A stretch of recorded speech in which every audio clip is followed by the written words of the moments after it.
some sequels don't stray too far from the structure of their predecessor while also having just enough new material to justify their existence. Others not only build and improve upon what the predecessor did, but also prove to be innovative in their own right, and yet more would be so off the wall that end up being memorable for all different kinds of reasons in the best possible way. Tonight's subject is a film that very much occupies the latter category. Yes, folks, this is how last year I took a look at the first Gremlins as an unconventional way to celebrate the season. Given the madcap nature of today's world and this Black Friday, I thought I'd celebrate a milestone of another movie I have an affinity for. In fact, I'm on those who definitely consider to be part of the cult following it has gained since its release. So let's take a look, celebrate 35 years of 1990's Gremlins 2, The New Batch. Let's take a look. The film sees not only the return of both Zach Galligan and Phoebe Cates in respective roles, but also return of Harry Mandel as the voice of Gizmo, and director Joe Dante at the helm. And while the film was not as big a hit as its predecessor was, grossing $42 million on a $30 million budget, it definitely took off on video and TV, which kind of makes sense given it is actually a very entertaining in, satire of the pop culture of the time, the whole building, in, being like a high-tech wonderland containing everything from frozen yogurt shops to multiple television studios, and even the vanity plate, which has Bugs Bunny and Daffy Duck getting into a fight, and the first of many times that Jeff Bennett voiced the characters after as well as others in the Warner's canon, after the passing of Mont Blanc the previous year. I had to say, if anyone had to who step into the role, I'm glad it was him.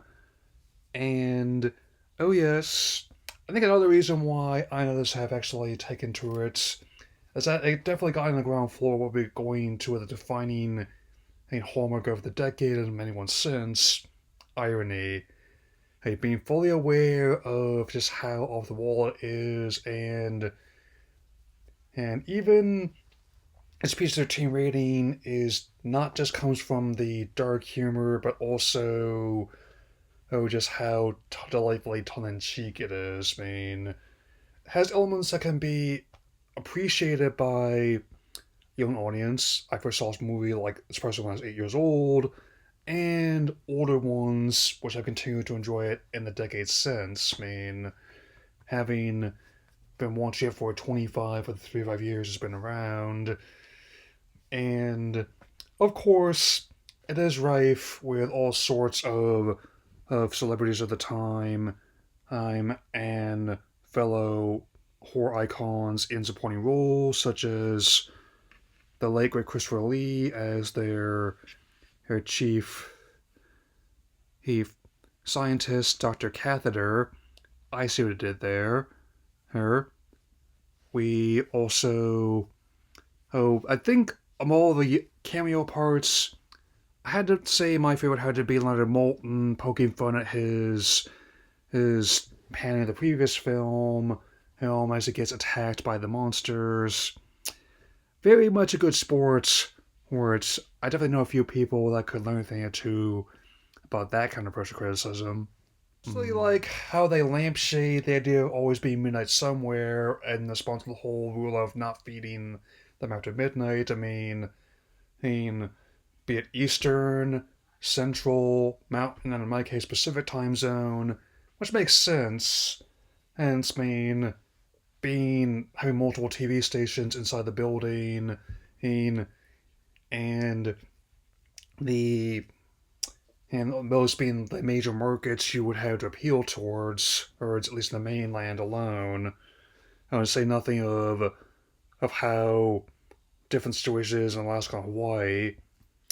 And I also really enjoy how how the different and kind of shows and films in the movie also end up influencing not just Gizmo and Stripe, the the latter of which is also returning, but also spawning a whole slew of new ones in this batch. The biggest one I would say would be the late great Tony Randall as the Brain Gremlin, and and it's certainly a totally bonkers horror comedy, in the best possible way, and definitely one of before CGI really became prevalent and over the course of the decade and the one since.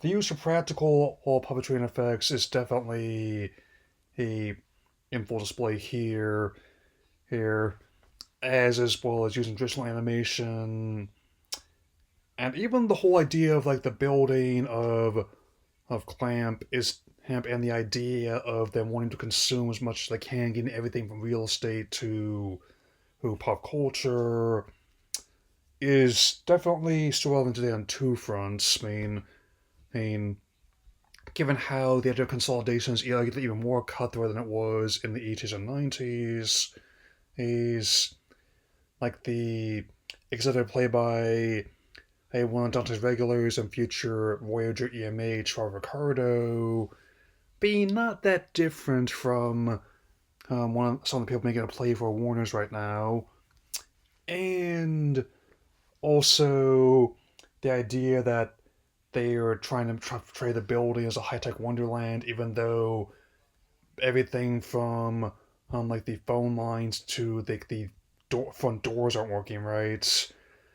Especially relevant given how many people are trying to crowbar AI into every facet of life, regardless of whether or not it's actually ready for prime time.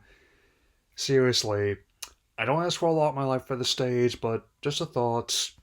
Maybe see that stuff actually works before you ship it out to places.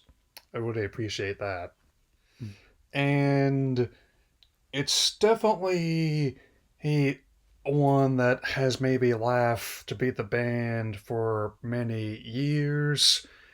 I have contemplated revising my list of my favorite comedies as well as my list of my favorite films for this year as we're heading into the next. I had to say this could be a contender for the list of favorite comedies as well. How the anarchic approach to the story and characterization and further compounding in the influence like the Looney Tunes canon have had on Dante's work is just utterly incredible. Like a lot of people that saw this, it's like they made a movie just for me in those days, and one that every time it happens to be on, or I find it on one of my services, I'll sit down and watch it when I'm not doing anything for a couple hours, especially. Which is why I don't know about how the fourth Rush Hour, but I like the idea of a third one of these when I get in May, especially with not only Chris Columbus returning, given how he co-wrote the first two films, but also him taking the director's chair. Think of plenty of locales that could have these little suckers run loose in, and plenty of up and coming actors I could see playing Hane, these characters' children, especially I could see both Galligan and Kate's characters getting married at some point in between movies.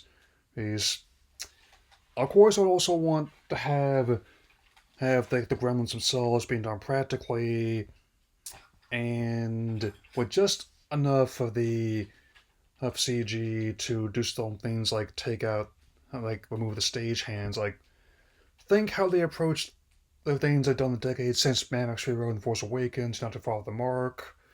Herc, and heck, you could even have like a new antagonist of being like a CG gremlin, even continually poking fun at themselves almost as well.